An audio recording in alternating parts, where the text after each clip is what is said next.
Hi everyone, welcome to Caltex Academy. In case you're new, my name is Julius. So today we're looking at the equation of a straight line given 1 point and a gradient of that equation. So this is lesson number 5. Now let's move on. In this question, we need to collect out the data, and the measure data here is the point together with the gradient. So under this point here, we can rename this coordinate x1 is 0, and then y1 is 8. Then our gradient m is 6. So we can state a formula of getting equation of straight line as y minus y1 equals to m into x minus x1. So we can make substitution where we have y minus y1, and our y1 is 8, equals to m, which is the gradient 6, then x minus x1 is 0. So let's open up the bracket, and then we obtain 6 times x, we have 6x. Meanwhile 6 times 0, we get 0. So let's collect like terms, and we have y equals to 6x plus 8, because we are told to make our equation to be in form of y equals to mx plus c. As you can see here, y equals to m, which is the gradient, x plus c, and c is the constant here, or y-intercept. As simple as that. Please, if you get value in this content, consider giving this video a thumbs up, share with friends, and then subscribe to the channel to get notification for more interesting videos like this one here. So let's move on to question number 2. And in our question number 2, it says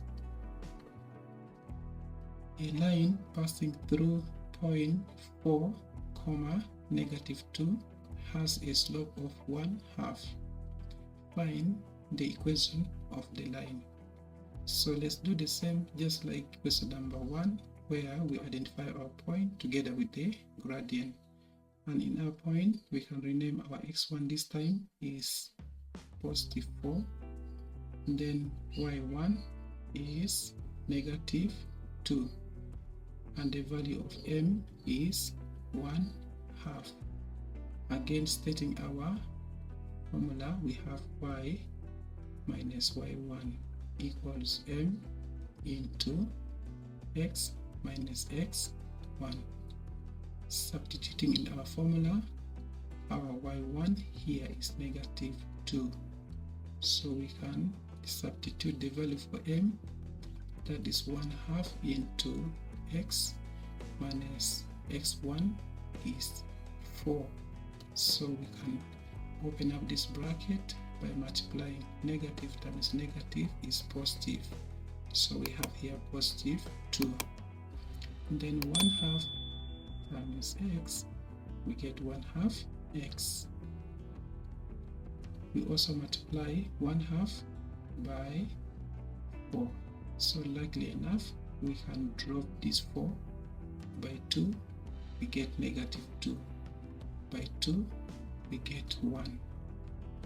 So let's write the remaining terms, and we have our y plus 2 into half x minus 2. Then we can collect like terms, because we need our equation to be in the form of y is equal to mx plus c. Now this time we have 1/2 x minus 2. As positive 2 crosses the equal sign, it changes to -2. Simplifying it, we will come up with 1/2 x minus 4. Simple, right? Yeah, great. So see you in the next one, where we'll be discussing a lot in this series. Remember to subscribe in order to get tuned to the channel. Thank you for watching. Bye.